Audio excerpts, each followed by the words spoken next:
Si pueden pararse, por favor, en reverencia a la palabra. Párense. Apocalipsis capítulo 2. Vamos a estar estudiando el mensaje a Pérgamo. Capítulo 2 de Apocalipsis, versículos 12 al 17. Amén. Así dice la santa palabra de Dios. Y escribe al ángel de la iglesia en Pérgamo, el que tiene la espada aguda de dos filos, dice esto: yo conozco tus obras y dónde moras, dónde está el trono de Satanás, pero retienes mi nombre y no has negado mi fe, ni aun en los días en que Antipas, mi testigo fiel, fue muerto entre vosotros, donde mora Satanás. Pero tengo unas pocas cosas contra ti, que tienes ahí a los que retienen la doctrina de Balaam, que enseñaba a Balac a poner tropiezo ante los hijos de Israel, a comer de cosas sacrificadas a los ídolos y a cometer fornicación. Y también tienes a los que retienen la doctrina de los nicolaitas, que yo aborrezco. Por tanto, arrepiéntete, pues, si no, vendré a ti pronto y pelearé contra ellos con la espada de mi boca. El que tiene oído, oiga lo que el Espíritu dice a las iglesias. Al que venciere, daré a comer del maná escondido, y le daré una piedrecita blanca, y en la piedrecita escrito un nombre nuevo, el cual ninguno conoce sino aquel que lo recibe. Alabado sea su nombre, Señor. Dios querido, magnífico, todopoderoso, ante tu presencia nos propusimos predicar tu palabra. Dios querido, sabemos que de mí nada puedo dar a tu iglesia, a tu pueblo, sino que yo también recibo de ti y soy alimentado de tu Santo Espíritu. Y así te pido que a través de mí, apenas como un instrumento, transmita a tu iglesia tu palabra, Señor. Hable a nuestros corazones en esta mañana.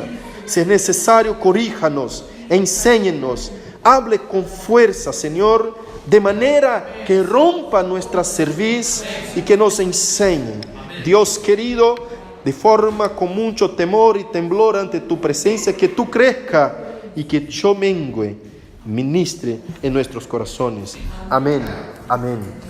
Alabado sea Dios. Pueden tomar su asiento, iglesia. Aleluya. Tenemos un texto muy interesante, un mensaje a la iglesia de Pérgamo. El versículo 12 dice: y escribe al ángel de la iglesia. Yo vuelvo a repetir, iglesia, que cuando el Señor está hablando a través del apóstol Juan, está hablando al ángel de la iglesia en primera mano. Es decir, al pastor de la iglesia. Ya dije que hay intérpretes que dicen que esos ángeles de las iglesias son ángeles espirituales, seres de hecho espirituales, lo que no encuentra mucha fundamentación ni histórica ni respaldo bíblico para exponer un mensaje entregado por el Señor Jesucristo para entregársela a la iglesia si fueran seres espirituales que no podían leer estas cartas a las iglesias. Así que cuando se refiere al ángel de la iglesia, yo ya había explicado eso, les hago recordar, cuando ese mensaje está siendo entregado al ángel de la iglesia, ese ángel de la iglesia refiere a los pastores de las iglesias. Y los pastores, como Dios teniéndolos en sus manos y administrando a esos pastores. Es decir, estamos hablando de hombres que Dios ha puesto en lugares de liderazgo en una iglesia para cuidar su pueblo, su rebaño. Nada más, nada menos que el pastor tiene la responsabilidad de responder ante Dios lo que está haciendo, el trabajo que está haciendo, la administración de su mayordomía que está cuidando el pueblo de Dios. Pero el pastor se incluye al rebaño de Cristo, que es la única cabeza de la iglesia. Amén. Pero es cobrado, es requerido del pastor y es exigido del pastor el cuidado y la transmisión de la palabra a la iglesia. Por eso cuando escribe al ángel de la iglesia, en Pérgamo está hablando al pastor.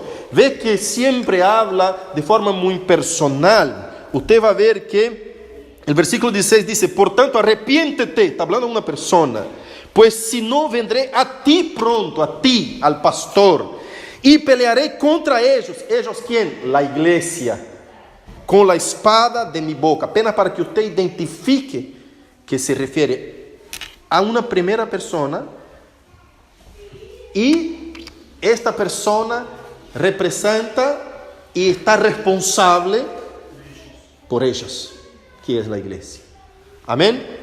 Es impresionante que en los comentarios bíblicos que estuve estudiando, tanto de Simon Steinmeyer como de William Hendrickson, ninguno de ellos hace esa identificación con la primera persona. Siempre toma como un contenido general a la iglesia. Y es obvio que el mensaje es general a la iglesia, pero de primera mano direccionada al pastor. Por eso se explica que en la iglesia de Éfeso dice, si no, ¿qué haré? Removeré de ti el candelero. Y el capítulo 1 nosotros ya estudiamos qué candelero representa. El mismo Cristo le dio la interpretación a Juan porque no entendió nada de lo que estaba viendo. El mismo Cristo dice, el candelero representa las iglesias. Y las 7 estrellas que tengo en mi mano derecha representa a los pastores de las iglesias. Amén. Está muy claro porque el mismo Cristo dio la interpretación de Apocalipsis capítulo 1 cuando habla esas cosas. Bueno, lo que vamos a llevar acá adelante es, el texto dice, el que tiene la espada aguda de 2 filos, dice esto. Acá Jesús vuelve a identificarse. En primer lugar, Jesús dirige la palabra a una iglesia. En segundo lugar, Jesús identifícase a esta iglesia. Y siempre la identificación de Cristo tiene que ver con su contenido, con su mensaje.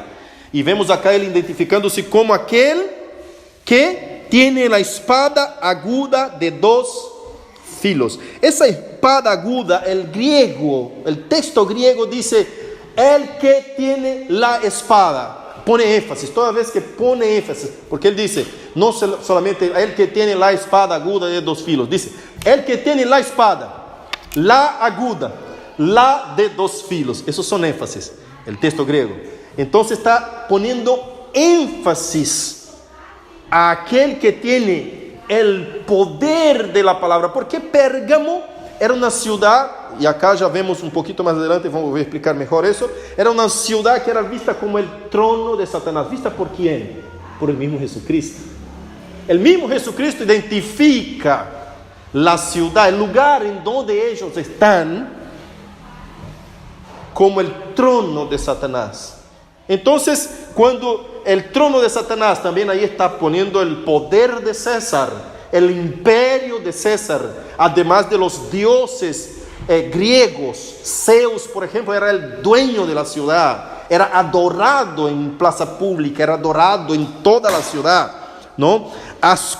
Asclepio, por ejemplo, era un dios de la sanidad, y el dios de la sanidad, que tenía una serpiente envuelta a su imagen, y dicen los historiadores que eso es de donde nace el símbolo de la medicina, porque el dios de la sanidad griego trae esa serpiente, y la serpiente en la escritura sabemos que tiene una representación muy fuerte del diablo, la antigua serpiente, el dragón de Apocalipsis 12, que es un dragón sino una serpiente con patas y alas, ¿no? Entonces traía eso. Entonces cuando la gente miraba Pérgamo y toda la idolatría que había allá, toda la adoración que ellos daban a los dioses griegos, y toda esa adoración a Asclepio, que sería el dios de la sanidad, envuelto a una serpiente.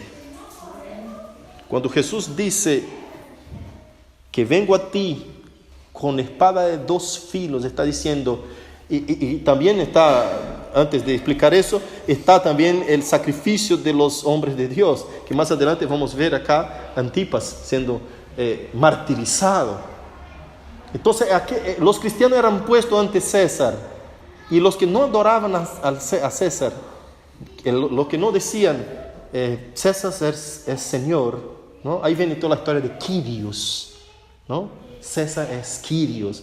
El que no decía que César es el Señor era muerto, era sacrificado.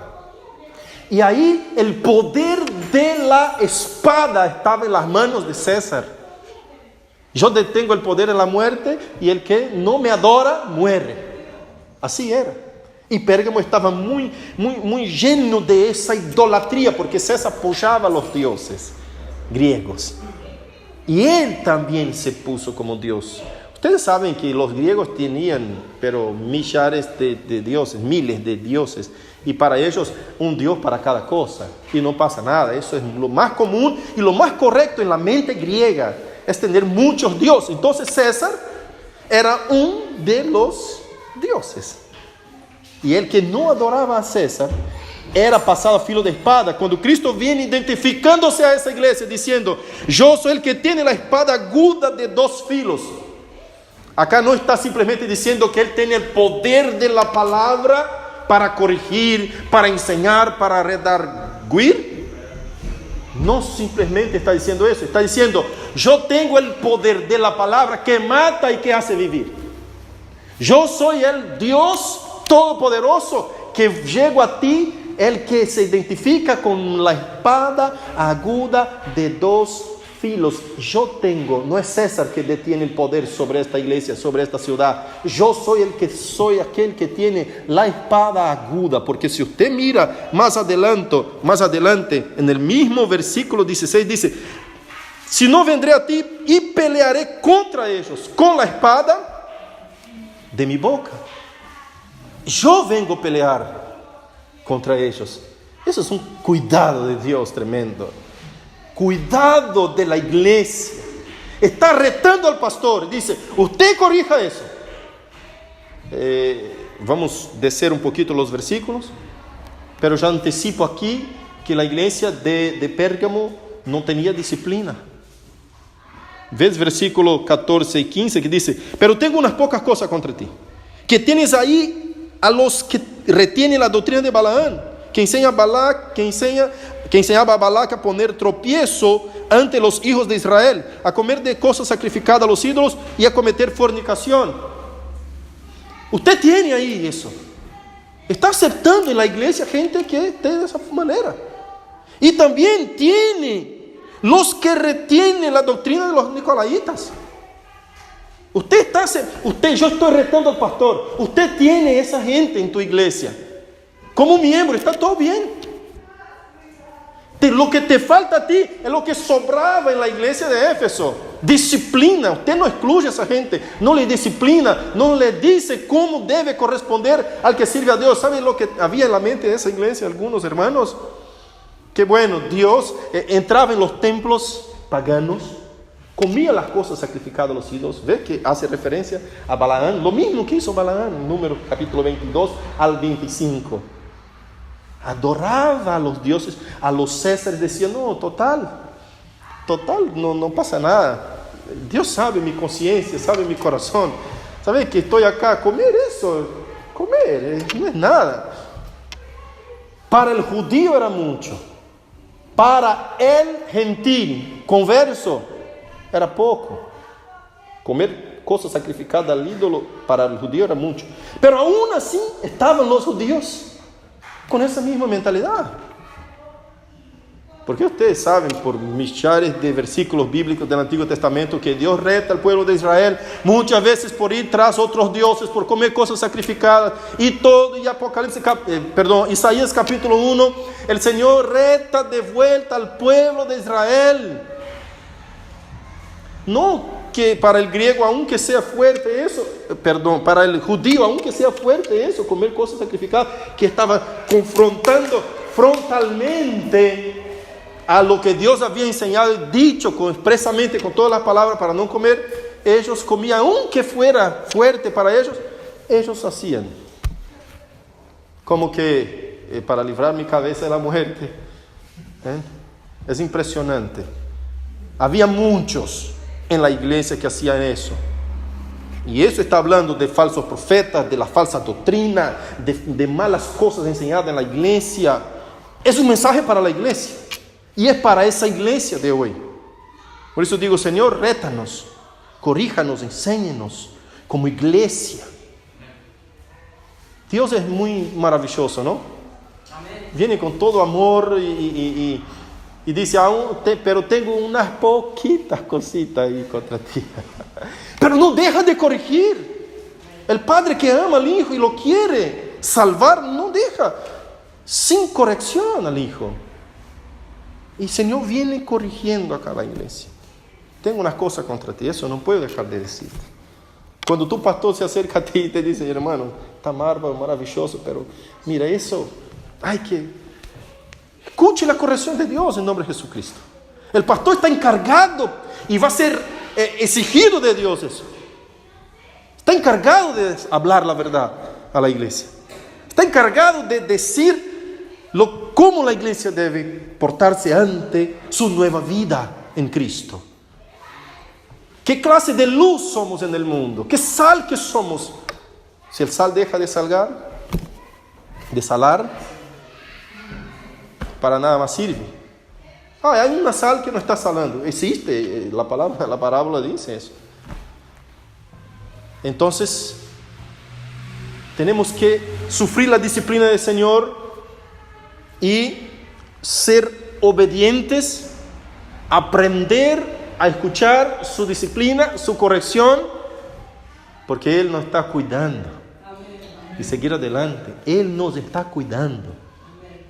Que no seamos en nombre de Jesucristo como los ve Romanos capítulo 1, que dice, el Señor los ha entregado a sus pasiones vergonzosas, a la inmundicia. Los entregó a la inmundicia en las concupiscencias de sus corazones, de modo que deshonren entre sí sus propios cuerpos. Y más adelante dice, el Señor los ha entregado a una mente reprobada. Una condición mental reprobada. Para ellos ya no les hiere el pecado, ya no les duele el pecado. Es como que no están ofendiendo a Dios. Y tranquilo. El Señor dice, ¿usted quiere gobernar tu vida? ¿Usted piensa que está en el control? ¿Usted busca dominio sobre ti mismo, sobre los demás? Es todo lo que busca el ser humano. ¿Usted quiere vivir a tu gusto? Está bien. No es que Dios los está condenando, no, ya están condenados por el pecado es el que condena al hombre. Y el Señor les dice, vaya, está bien. Pero Hebreos capítulo 6, versículo 12, que dice, el Señor disciplina al que ama y azota a todo el que tiene por hijo. Sufrí el azote de Dios. Si usted está sufriendo el azote de Dios, porque Él te ama, te quiere, te está cuidando. Te está cuidando, Señor. Si Dios dice, vaya, vete. ¿Quieres andar como Dios deja a los demás en su justa retribución? Es justa la retribución. Si Dios nos condena a todos, no estaba siendo injusto el Señor. Estaba actuando con su más plena justicia. Pero Dios tiene hijos. Tiene hijos. Entre los hijos del diablo, Dios tiene sus hijos. Hay hijos del diablo, pastor. Hay hijos del diablo. Y acá está hablando de forma muy clara acerca del trono de Satanás, el lugar en donde ellos estaban, y aquellos que servían a Satanás y adoraban a Satanás. Versículo 2 dice, yo conozco tus obras y dónde moras, dónde está el trono de Satanás. ¿Dónde moras? ¿Dónde está ubicada esa iglesia? ¿Dónde viven ustedes? ¿Hay persecución ahí? ¿Hay adoración maligna? ¿Hay ideología de género que quieren implantar en tus hijos?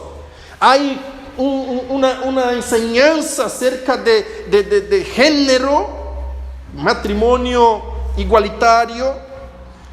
en un sentido de estar con el mismo sexo. Hay toda una situación plantada por una idea espiritual que va asolando como un efecto dominó se dice, un efecto dominó a muchas naciones, a la mente de la gente que va de encuentro a sus deseos y voluntades. ¿Están sufriendo eso, iglesia? Eso es el trono de Satanás. Está ubicado ahí. En específico, esta iglesia estaba en una ciudad en donde la adoración al diablo era muy ferreña, como se dice, muy fuerte, era muy vivaz. Él dice: pero retienes mi nombre y no has negado mi fe, ni aun en los días en que Antipas, mi testigo fiel, fue muerto. Acá está identificando, hablando al pastor: usted ha sido fiel, retienes mi nombre, aún en medio de todo eso, te ha sido fiel. Y el mensaje para el pastor está en la persona de representatividad, está el mensaje para toda la iglesia. Pero no todos individualmente, porque hay algunos que están siguiendo la doctrina de Balaam y otros están siguiendo la doctrina de los nicolaítas. Entonces, cuando el mensaje es para la iglesia, tanto de reto como de cuidado, como digo, de ánimo, es para toda la iglesia. Escuche bien. Y él dice: y no has negado mi fe, ni aun en los días en que Antipas, mi testigo fiel, fue muerto entre vosotros, donde mora Satanás. Vuelve a decir: ¿dónde mora Satanás? ¿Dónde está el trono de Satanás? ¿Quién es Antipas? Es el único nombre propio que está en el libro de Apocalipsis. Antipas, excepto el nombre de Juan y Jesús. El único otro nombre que existe en el libro de Apocalipsis que usted puede encontrar propio de una persona es Antipas. Y acá llama la atención porque Antipas en el griego es antipatre, que el significado no está muy claro, no se sabe bien el significado del nombre. No importa. Lo que importa es que ese hombre, Antipas, fue muerto ahí en donde está el trono de Satanás, como un mártir. Y Jesús mismo dice de él: mi testigo fiel. Mi testigo fiel. Aún presenciando la muerte de él, usted ha mantenido-se fiel. ¿Qué significa eso? Usted sería el próximo. ¿Va a seguir aún la fidelidad? Estamos matando acá a Antipas porque no quiso declarar César Señor. No quiso seguir la doctrina de Balaam. No quiso seguir la doctrina de los nicolaítas. ¿Cómo está repleta tu iglesia? ¿Y usted va a seguir así? No, él estaba manteniéndose fiel. Pero la iglesia aceptaba gente impía como miembro. Eso es muy importante. Cuando le falta disciplina a una iglesia, hermanos, le falta todo. Le falta una iglesia saludable. La iglesia no puede tener salud si le falta la disciplina. La disciplina es una de las marcas de una iglesia sana. Dios no deja su iglesia sin disciplina. No, Dios no deja su iglesia sin disciplina. Acá está el libro de Apocalipsis mostrándonos. Y ese versículo 15 que dice: y también tienes a los que retienen la doctrina de los nicolaítas. Regrese un poquito al capítulo 2, versículo 6, cuando Jesús dice: pero tienes esto, a la iglesia de Éfeso, tienes esto, que aborreces las obras de los nicolaítas. Está hablando, pastor, usted odia, rechaza las obras de los nicolaítas. Ahí en la iglesia no hay eso, y las cuales yo también aborrezco. Es una iglesia que tiene disciplina. Es una iglesia que no está con los falsos profetas. Es una iglesia que está enseñando la palabra de Dios. Y cuando entra una falsa doctrina, ya rechaza la doctrina de los nicolaítas.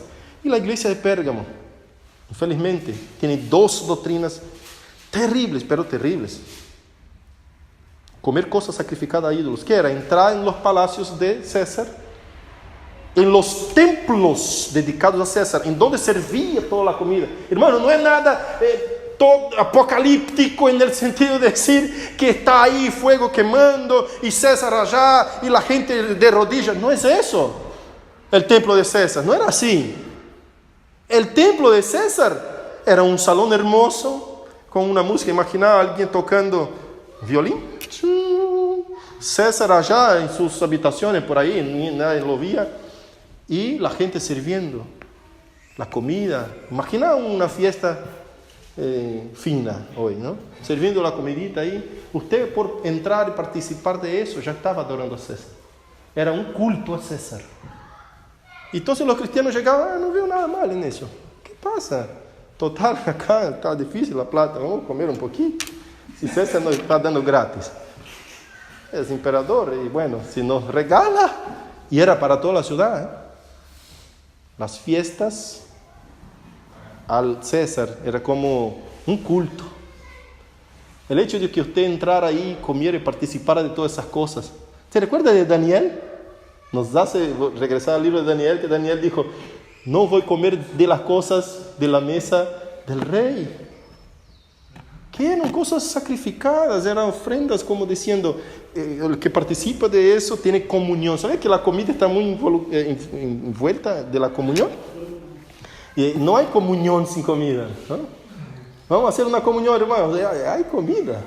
Y disfrútase la comida. Entonces, cuando comemos juntos, cuando celebramos juntos, eso es comunión.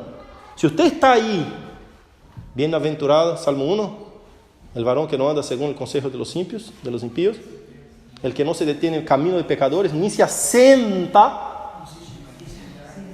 él está ahí comiendo con los escarnecedores, burlando de Dios. Y usted no está haciendo eso, no, pastor, lejos de mí que yo esté ahí diciendo que Dios, no, yo estoy, en mi corazón estoy adorando a Dios, pero ahí aparentemente apenas, y Dios sabe, bueno, ya sabe que tengo familia y mi cuello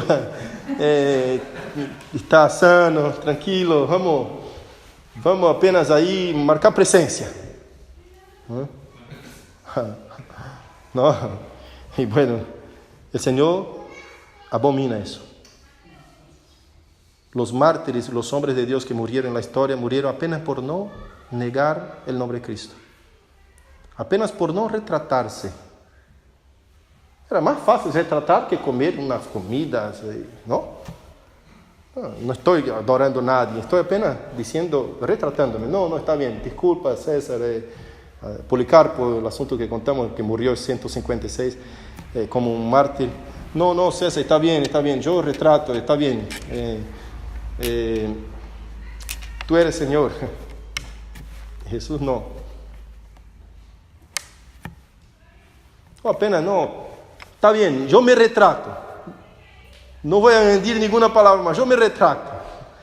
Si ustedes se asombran con lo que voy a contar ahora, creo que van a estar perplexos. Plinio era un cónsul de Roma. Escribió una carta, si usted busca por internet, carta de Plinio a Trajano. Si usted busca, va a encontrar eso. Al emperador Trajano. Plinio escribe una carta y dice, acá tengo un montón de problemas porque esos cristianos, esos creyentes, sabe que lo estoy matando todos, estoy persiguiendo y matando. Y el procónsul escribe al emperador. El emperador Trajano dice, no, para Plinio, usted es muy joven, está ocupándose de resolver todos los problemas, para un cachito, no los mate. ¿Sabe qué estoy haciendo acá? Estoy llamando ante mi presencia y le digo que me adoren. Escuche, vos adorás a mí, yo soy Señor o no. ¿Y sabe qué, Plinio? Está funcionando. Millares de millares están confesándome, están abandonando su fe y funciona. Algunos que no confiesan yo los mato, pero la mayoría funciona.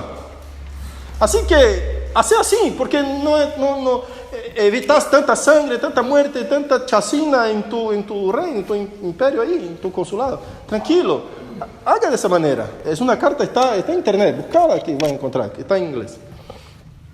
Y Trajano dice, funciona. Uno u otro que no niega. Esa era la clase de iglesia que estaba en Pérgamo. Versículos 14. Pero tengo unas pocas cosas contra ti, que tienes ahí los que retienen la doctrina de Balaam. Bueno, eso ya hablamos. Y también tienes a los que retienen la doctrina de los nicolaitas. Versículo 16. Por tanto, arrepiéntete, pues si no, vendré a ti pronto y pelearé contra ellos con la espada de mi boca. Ya hablamos de eso. Versículo 17. El que tiene oído, oiga lo que el Espíritu dice a las iglesias. Al que venciere, daré a comer del maná escondido, y le daré una piedrecita blanca. Acá hay algo precioso. Y en la piedrecita blanca escrito un nombre nuevo, el cual ninguno conoce sino aquel que lo recibe. Hay un misterio acá. La verdad es esa. Ese maná escondido, esa piedrecita blanca, ¿qué puede ser eso? Es una promesa de Dios. De los comentaristas que he estudiado, ninguno me convenció totalmente de que sería, como son ideas de que puede llegar a ser esa piedrecita, de qué manera, qué significa esa piedrecita blanca, qué significa el maná escondido.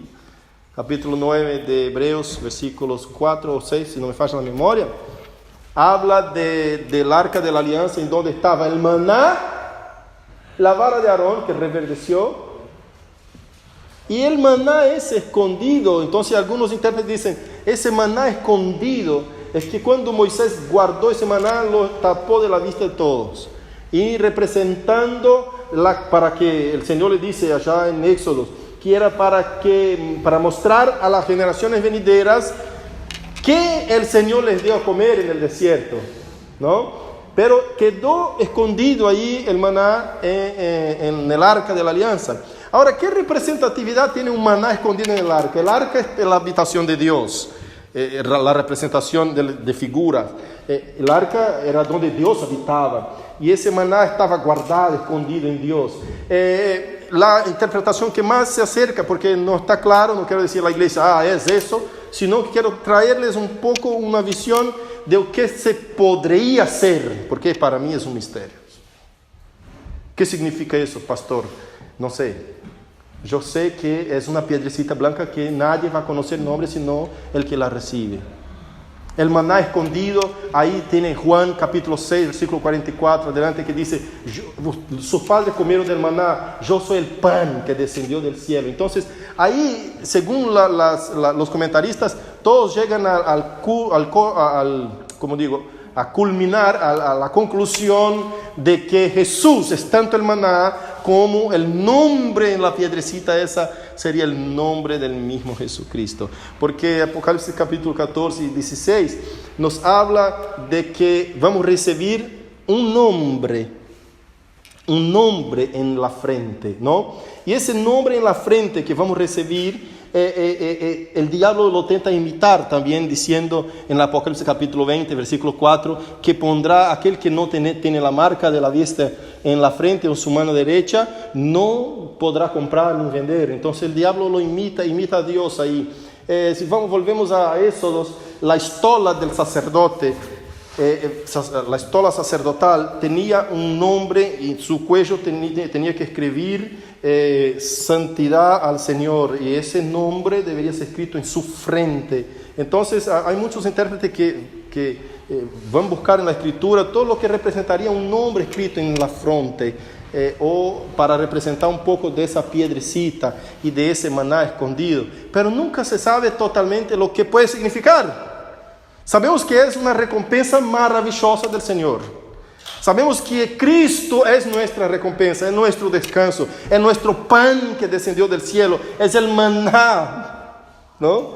Digamos así, es el maná que comemos en el desierto, ¿no? Pero acá estamos hablando de un tiempo venidero, de una recompensa, que puede ser que signifique otras cosas. Entonces, no quiero ir muy lejos acá, porque lo que no comprendemos no podemos buscar interpretaciones sin ningún sentido. Y la Biblia acá no nos da esa misma interpretación. Hay muchos, como dije, hay muchos comentarios acerca de qué puede llegar a ser, pero así seguro de lo que significa, no podemos decir muchas cosas. Amén. Por acá terminamos. Y quedamos para el próximo domingo el mensaje a Tiatira, la iglesia de Tiatira. Pero quiero llamar la atención a la iglesia. ¿Qué es lo que eso tiene que ver con nosotros hoy?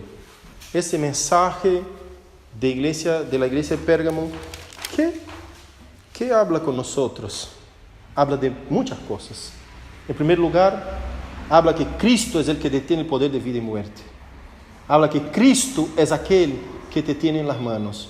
Y Él tiene la espada aguda de 2 filos en su boca. Y que tú es protegido por Él, y aunque te maten el cuerpo, sea fiel hasta la muerte.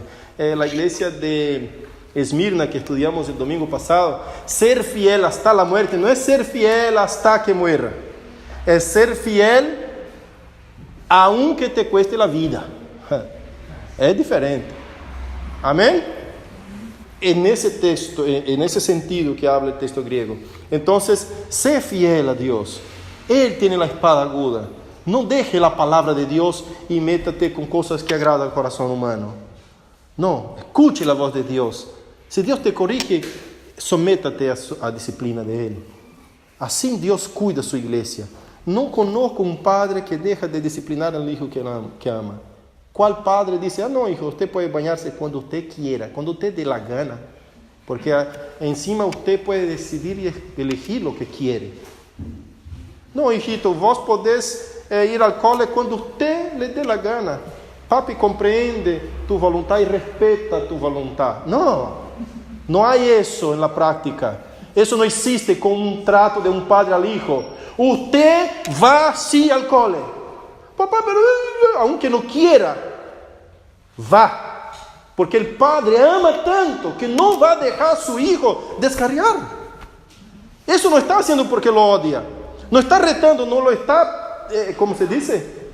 Cobrando, ¿cómo se dice? Porque no lo quiere. No, es por amor. Mis hijos cuando necesitan yo les reto y les pego. Acá está Giovanna que puede confirmar eso. Mira la cara que hizo. Entonces así. ¿Por qué, pastor? Porque amamos. ¿Cuál padre, cuál hijo que al padre le pide un pez y él le da una piedra? Y le pide un pan le da una piedra y un pez le da una serpiente. Si ustedes siendo malos saben dar buenas dádivas a sus hijos, mientras más el Padre del cielo, que implícitamente es bueno. Es decir, vamos a disciplinar a nuestros hijos. Aprendamos a ser corregidos por Dios, a ser disciplinados por Dios. Pastor, está duro, está difícil y estoy pasando eso. Dios está disciplinando porque te ama. Ay, de quien Dios ha dicho, los entrego a sus pasiones vergonzosas, a sus metas reprobadas. Los entrego. Va. Dios no hace eso con un hijo. Dios no hace eso con un hijo. Pero lo hace a quien no es hijo. No todos son hijos de Dios. Juan 1:12. Y aquel que le recibió fue dado el poder de ser hecho hijo de Dios. Ser hijo de Dios es un hecho de haber recibido a Cristo.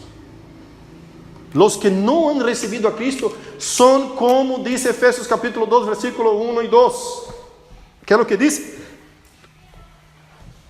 Porque Él os dio vida estando vosotros muertos en vuestros delitos y pecados. Y ahí más el capítulo 2 dice, que outrora andábamos en las tinieblas, en los pensamientos de nuestra mente, haciendo la voluntad, andando de la carne, andando según los deseos de los pensamientos y la corriente de los que opera según en los hijos de la desobediencia. Lea, Marcelo, por favor. Y Él os dio vida a vosotros cuando estabas muertos en vuestros delitos y pecados, en los cuales anduvisteis en otro tiempo, siguiendo la corriente de este mundo, conforme al príncipe de la potestad del aire, Príncipe de los hijos del diablo. el espíritu que ahora opera en los hijos de desobediencia. El espíritu que opera en los hijos de... Es decir, estábamos andando según el espíritu, somos hijos. Nunca fuimos hijos de Satanás, escuche bien. Estábamos andando según el espíritu que opera en los hijos de desobediencia, en los que no son hijos de Dios. Nosotros estábamos metidos ahí, en medio a ellos, con el mismo espíritu, siendo hijos de Dios. Y el espíritu pertenece a los que son hijos de desobediencia. Ahí después, creo que más adelante yo voy a hablar a ustedes de la semiente bendecida y la semiente perversa. Siempre la historia, el Señor hace diferencia entre las dos semientes. Entre las dos, y es maravilloso. Creo que cuando llegamos a Apocalipsis 12. Amén. Otra cosa que aprendemos: no esté en conformidad con la falsa doctrina, con la falsa enseñanza. No esté en conformidad con la doctrina de los nicolaitas y de los de Balaam. No. Aprendamos hoy como iglesia, eso sirve para nuestras vidas. Andemos en fidelidad a la palabra de Dios. Está fuera de la palabra, bueno, eso no está en la palabra, pero bueno, eso no hace parte de un culto bíblico, pero bueno, no es mal, no causa nada, no pasa nada. ¿Qué pasa? Hace eso, tranquilo. No nos enseña la palabra eso. No, es así. Nadie mete en el culto cosas malas por intención de ser malas. No, va metiendo de a poquito pensando que es buena. Somos nosotros el tabernáculo de Dios. Dios no habita más en el arca, sino que habita en nosotros. Pero la reverencia de un culto público, el culto tiene que ser de acuerdo con la Escritura, tiene que ser bíblico. Amén. No pasa nada si queremos hacer un evento y bueno, y tenemos una presentación de niños que bailan y que hacen eso, no hay ningún problema. Pero el momento de culto no es para eso. El momento de culto es para adorar a Dios con dos formas de alabanza, de adoración. Adoración con cánticos, sea alabanza, salmos, himnos, y adoración con diezmos y ofrendas. Ahora, es todo tiempo pedindo plata y no sé qué, y vamos a levantar plata. No. Yo muchas veces me olvido del momento de la ofrenda. Muchas veces. Termino la reunión y, hermano, el hermano me recuerda, pastor, te traje el diezmo. ¿No? Bueno, vamos a entregar al Señor el diezmo. Me olvido. Porque no es el foco de la reunión. No es el foco del culto. El foco del culto es para adorar a Dios de esas dos maneras. Y para oír a Dios, ser edificado por Dios y ter comunión con los demás. Eso también glorifica a Dios. Si usted dice, estoy en la iglesia, pero ese hermano a mí no me gusta mucho.